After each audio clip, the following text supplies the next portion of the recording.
When we really begin to consider these educational disability categories, eligibility and diagnosis, we need to go back to the timeline that's been identified through our federal and state law in which a student becomes eligible or qualifies for special education.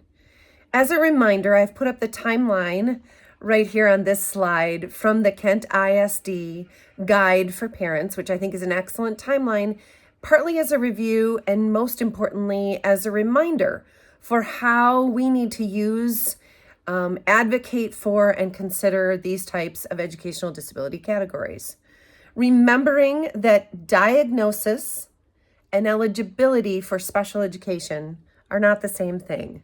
I don't want to simplify it too much, but I want you to think about it like you would think about a broken arm. A broken arm is a medical diagnosis. A broken arm does not mean that you're eligible for certain support services at a school.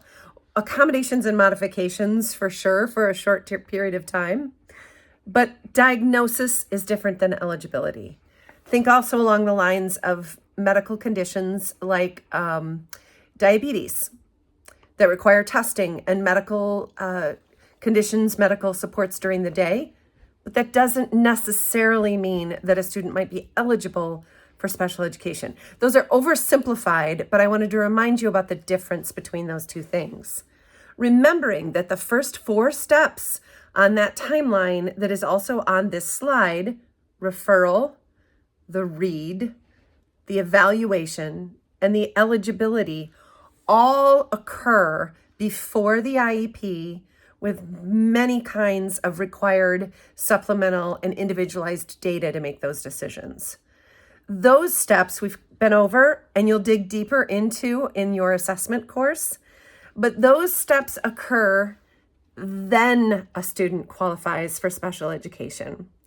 And we need to remember, I'm going to summarize here, but the IDEA definition of special education is specially designed instruction and related services that meet the unique needs of an eligible student with a disability or a student that has a special service need that is necessary to allow the student to access the general education curriculum. That is the next step after eligibility, and the IEP is the plan for that. It really needs to lay out all of those other pieces. We need to remember this so that we're not labeling children. We might slap a label on ourselves as special educators, but we need to remember that the eligibility piece is the doorway to special education. And that label, those 13 to 15 categories that we're looking into this week, provide an opportunity, but don't drive our process once we get into the specially designed instruction needs for our students.